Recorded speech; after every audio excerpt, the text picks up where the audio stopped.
Growing up, I always knew I was the second choice. My name is Emma, and from my earliest memories, I watched my parents shower my older brother, Michael, with endless attention and opportunities while I stood in the shadows. The difference in how they treated us wasn't subtle, it was as clear as day. I remember sitting at our kitchen table, doing homework alone, while Mom and Dad drove Michael to his latest singing competition or club meeting. He was 3 years older than me, and somehow, that made him more deserving of everything. Every time his teachers mentioned even the slightest talent, my parents jumped at the chance to nurture it, spending money we didn't really have on lessons and equipment. Michael has such a beautiful voice, Mom would gush to anyone who would listen. He's going to be something special one day. Meanwhile, I learned early on not to ask for much. When I showed interest in art classes, Mom just smiled apologetically. Maybe next semester, honey. Michael's voice lessons are taking up the budget right now. The disparity became even more apparent during Michael's senior year of high school. I was 15 at the time, sitting quietly at dinner when my parents made their big announcement. "We've been saving up," Dad said proudly, "and we're going to send Michael to Preston College. It's one of the most prestigious schools in the state." Michael's eyes lit up. "Really? That's amazing." "And that's not all," Mom added. "You can stay in our apartment near the campus. No rent, of course. We want you to focus on your studies." I pushed my peas around my plate, trying to hide my disappointment. Not that anyone was looking at me anyway. They were all focused on Michael's beaming face as he talked about his future plans. That night, lying in bed, I did the math. If they were spending this much on Michael's education and giving him a free apartment, there was no way they'd have anything left for my college fund. The realization hit me hard, but instead of crying, I started planning. The next day, I visited my grandparents' antique store. My grandfather listened as I explained my situation. "Well, Emma," he said, studying me carefully, "I could just give you the money for college." He paused, stroking his chin thoughtfully. "But I think it would be better if you earned it yourself. How would you like to work here after school?" And so it started. While Michael packed up for his prestigious college adventure, I began working at the antique store every afternoon after school. I'd help catalog items, assist customers, and learn the business from my grandfather. My grandmother would bring me snacks and tell me stories about the vintage pieces we sold. My parents' reaction to my initiative was telling. When I told them about my job and my plans to save for college, they seemed relieved, almost grateful that I'd solved my own problem. 3 years of working at my grandparents' antique store flew by. Every afternoon spent dusting old furniture and organizing vintage jewelry paid off. I'd saved enough money for college.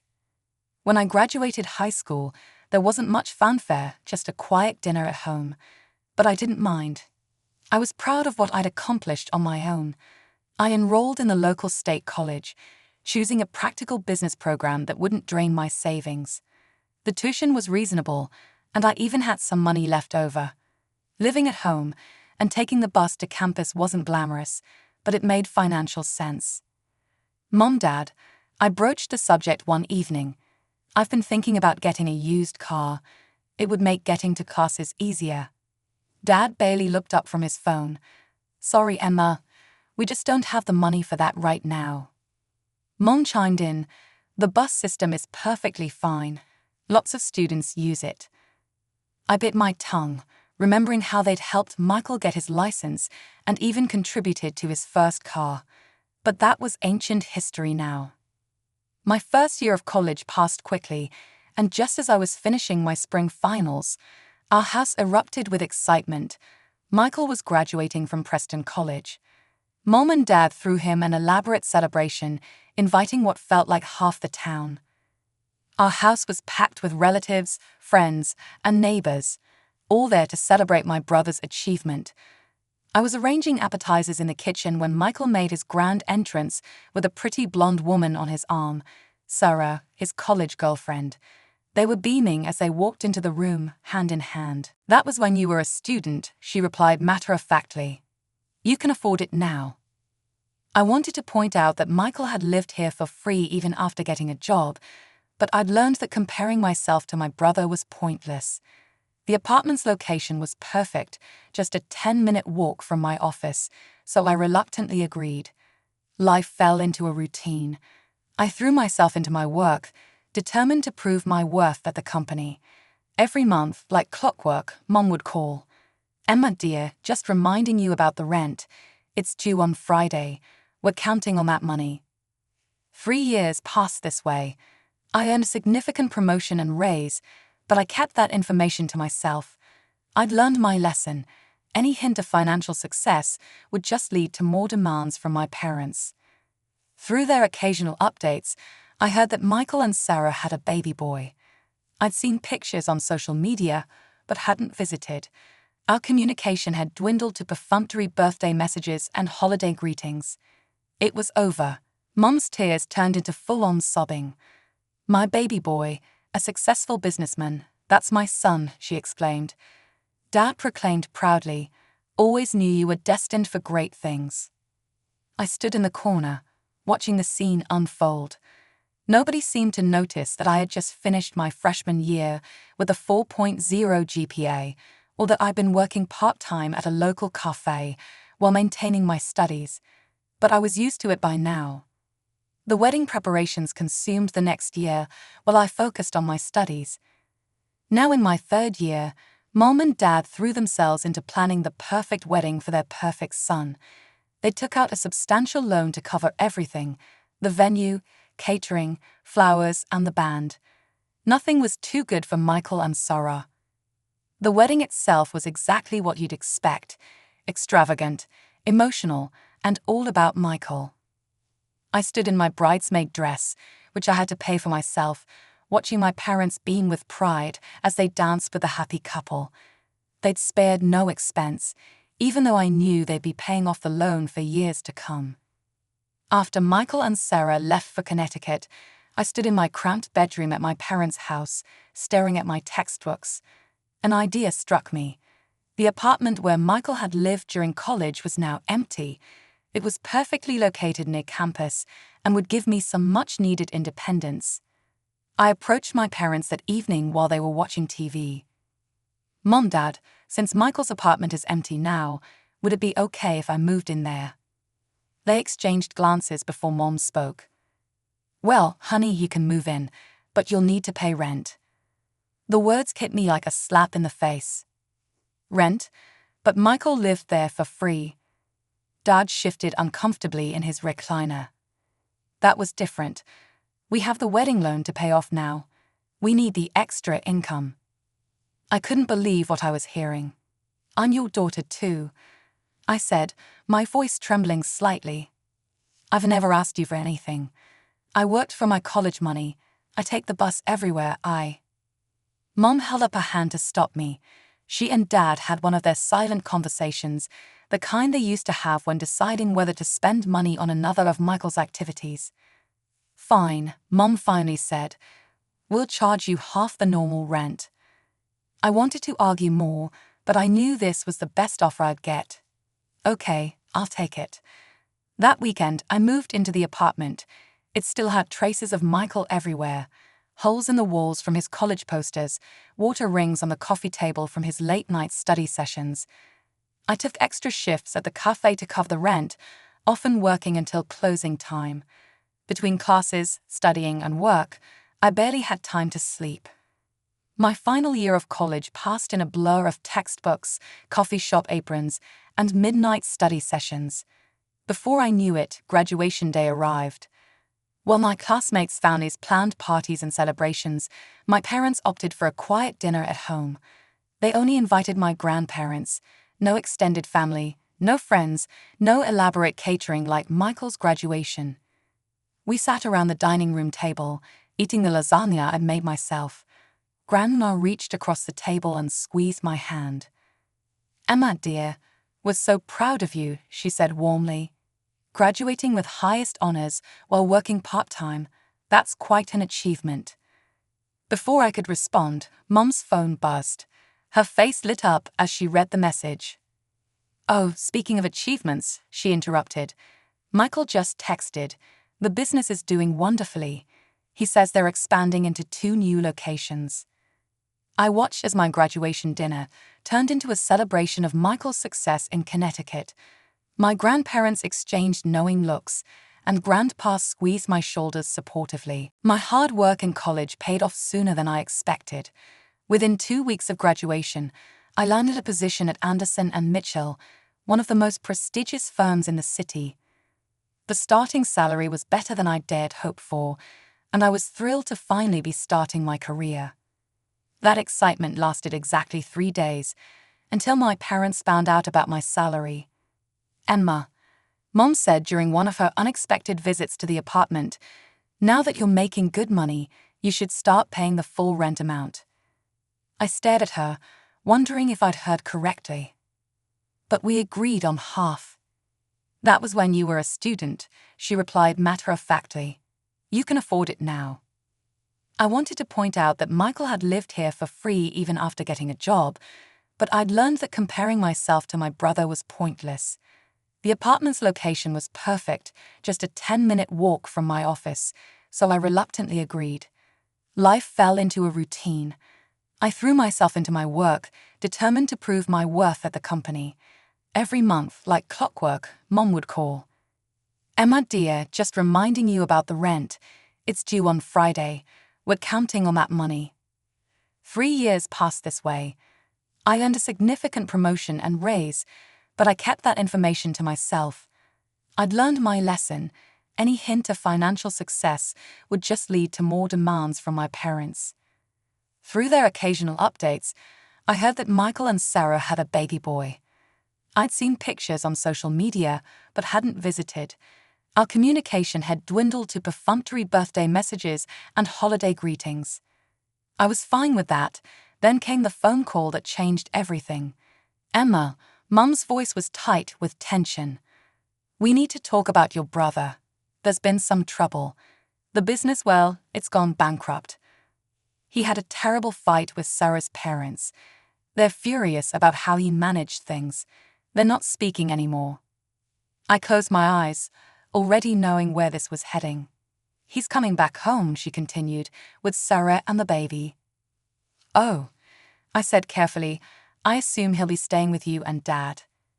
"Actually," Mom paused, "that apartment you were in is quite large. He'll be staying there." The phone nearly slipped from my hand. "What? Mom, this is my home. I've been living here for years." "Don't be dramatic, Emma. Your brother needs help. He doesn't have any money right now, so he'll stay there for free. You can keep paying the rent." "That's absurd," I protested.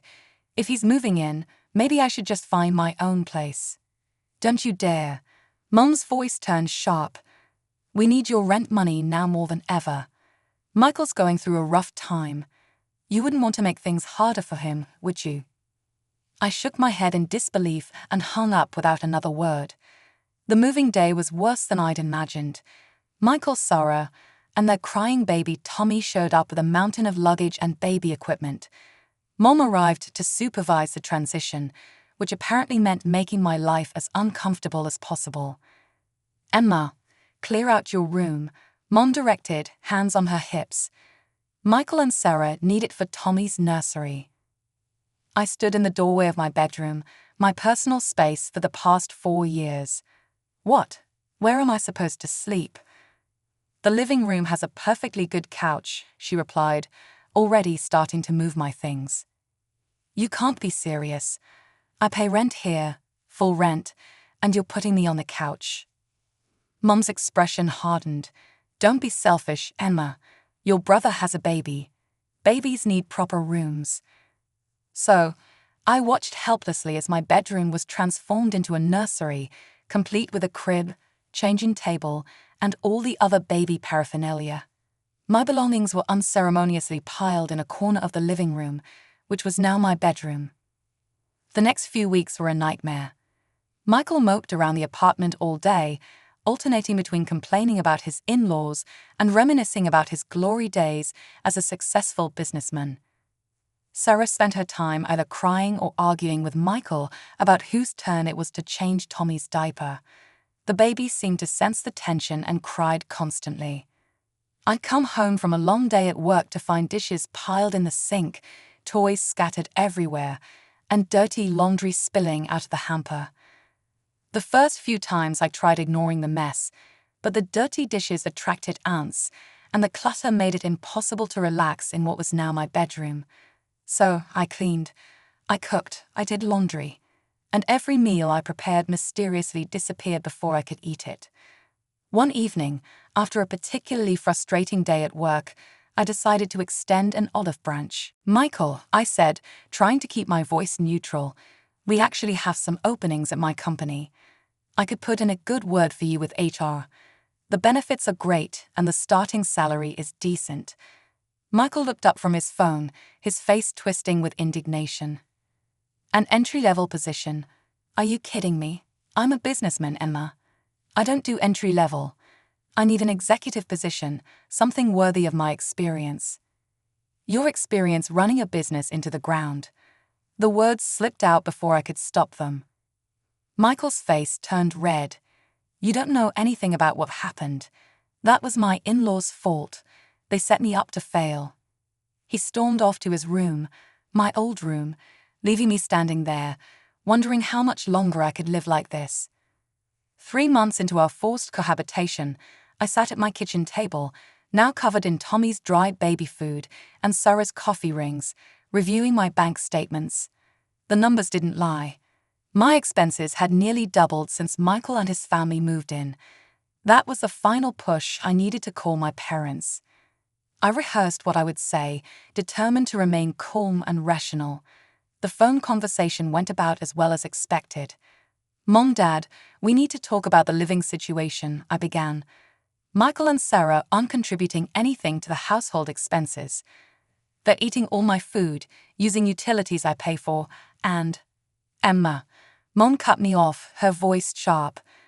"I can't believe how selfish you're being. Your brother lost everything. His in-laws betrayed him. He has a baby to take care of." Dad's voice joined in from the background. "You should be grateful you're in a position to help family." "But that's just it," I pressed on.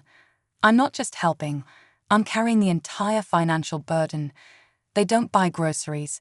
They don't." "Enough," Mom snapped. "Your brother is going through a difficult time. This isn't forever. You need to be more understanding." That night, I opened my laptop and started searching for apartments. I bookmarked several promising options, all within walking distance of my office, just in case. I told myself, just in case things get worse.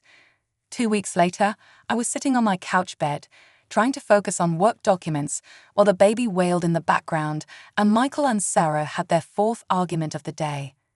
The doorbell rang, and my parents walked in without waiting for anyone to answer. Mom had that look on her face, the one she used to get right before announcing Michael had been enrolled in another expensive program. Dad stood behind her, avoiding eye contact. "Emma, we need to discuss the rent," Mom announced. I looked up from my laptop. "I paid this month's rent on time, as always." "Yes, but starting next month we're doubling it." The room fell silent. Even Tommy stopped crying. I stared at my mother, certain I had misheard. "Double? But I'm already paying the full market rate." Mom gestured around the apartment. "Well, now there are more people living here, more wear and tear on the property, more utilities being used. It's only fair that the rent reflects that." "Fair?" I couldn't help but laugh. "How is it fair that I should pay double rent for being forced to sleep on a couch in my own living room? If anyone should pay more, it should be Michael. He's not paying anything." Michael jumped up from his chair. "This is ridiculous. I lost everything, and now you want me to pay rent." "Of course not, sweetie," Mom soothed, before turning back to me with a harder expression. "Emma, you have a good job. You can afford this. Your brother needs time to get back on his feet." I looked at each of their faces, Mom's stern expectation, Dad's awkward avoidance, Michael's entitled indignation, Sarah's smug satisfaction. 3 months of built-up frustration threatened to explode, but I swallowed it down. Instead, I simply nodded. "Fine, I said quietly. Double rent starting next month. Mom's face broke into a satisfied smile. She and Dad left shortly after, clearly pleased with how smoothly their announcement had gone. They had no idea they'd just given me the push I needed to finally make my decision. Later that evening, while trying to read a book on my uncomfortable couch bed, I overheard Michael and Sarah talking in the kitchen. They were trying to whisper, but their excitement made them careless. "Can you believe it?" Sarah giggled. "Your mom just told me you're going to give us half of Emma's rent money every month." Michael's smug reply made my blood boil. Of course they are. They understand we need help right now. Emma makes plenty of money. She can support us for a while. This is perfect, Sarah continued. We get to live here for free, and we'll even have spending money. Your sister doesn't need to know. I lay there, gripping my book so hard my knuckles turned white. All this time, I thought my parents were just being unfair, but this was a calculated scheme. They weren't just enabling Michael, they were actively planning to use me to fund his laziness. I grabbed my laptop and pulled up the apartment listings. I bookmarked one that caught my eye, a modern one-bedroom in a quiet building, actually closer to my office than the current apartment. The rent was exactly what I'd been paying before the proposed increase. I called the number immediately, trying to keep my voice down. "Hi, I'm interested in the apartment on Cedar Street. Yes, I could come see it right now, if that's possible." "Perfect. I'll be there in 15 minutes. The apartment was everything I hoped for. Clean, quiet, and Michael-free. I signed the lease on the spot and paid the security deposit with my emergency savings. Back at the apartment, I waited until everyone was asleep before quietly packing my essential belongings into 2 large suitcases. I left my furniture, it wasn't worth the hassle, and I could buy new pieces that didn't have memories of this mess attached to them. The next morning, I wheeled my suitcases to the door while Michael sat at the kitchen table, scrolling through job listings he had no intention of applying to. "Going somewhere?" he asked, barely looking up. "Month-long business trip," I lied smoothly. "Big project in our Cincinnati office." He just grunted, already uninterested. I moved into my new apartment that evening, ordering takeout and sitting on the floor of my empty living room. The silence was beautiful. No crying baby, no arguing couple, no guilt-tripping parents, just peace. For the next month, I lived quietly in my new home. I bought a comfortable bed, a cozy couch that wasn't a bed, and kitchen supplies that only I would use. I cooked meals that stayed in my refrigerator until I ate them. I slept through the night without being awakened by Tommy's crying. Then, right on schedule, my phone rang with my mother's number. "Emma," she snapped without preamble, "why haven't you sent the full rent payment we agreed on?" "Double, remember?" I couldn't help but laugh. "Actually, Mom, I know all about your little arrangement with Michael and Sarah. Were you planning to tell me that half my rent money was going straight into their pockets?" "That's none of your business. Your brother needs—" "No, Mom," I interrupted, still chuckling. "What my brother needs is to grow up and take responsibility for once in his life. I've moved out, found my own place. The apartment is all yours and Michael's now."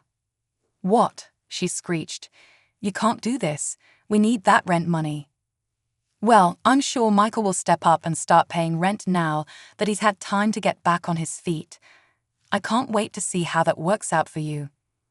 There was a moment of silence on the phone after my declaration. I could almost hear the gears turning in my mother's head as reality finally sank in. Their reliable source of income was gone, and all they had left was their unemployed son who had never paid a bill in his life. "Emma, sweetie," Mom's voice suddenly turned sugary sweet, a tone I recognized from childhood when she wanted something. "Let's not be hasty. We can work something out. What if we go back to the original rent amount? That was fair, wasn't it?"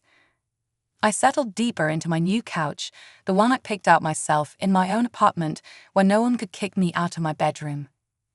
"No, Mom, that's not going to happen." "But Emma, we're family," she protested. I interrupted. "Is that what you call it? when you scheme behind my back to funnel my money to Michael, when you kick me out of my own bedroom while I'm paying all the bills, when you spent my entire life treating me like an ATM while treating Michael like royalty. That's not fair. Goodbye, Mom. I hung up the phone and blocked their numbers. That was 6 months ago. My grandparents keep me updated on the situation, but I never ask. They just know I need to hear it, need to know I made the right choice. According to them, Michael, Sarah, and Tommy are still living in the apartment. They haven't paid a single month's rent. Mom and Dad are covering all the utilities and giving them spending money because the baby needs things. My brother still hasn't found a job. Apparently, there just aren't enough executive positions available for failed businessmen with a track record of bankruptcy. My new life is peaceful. I got another promotion at work, bought myself a car, and started taking evening classes for my MBA. My apartment is always clean. My food stays in my fridge until I want to eat it, and I sleep in my own bed every night. The other day, I ran into Sarah's cousin at the grocery store. She told me they're expecting another baby. I just smiled and wished them well, knowing that somewhere across town, my parents are probably already figuring out how to pay for another nursery. But that's not my problem anymore. For the first time in my life, I'm putting myself first, and it feels absolutely right.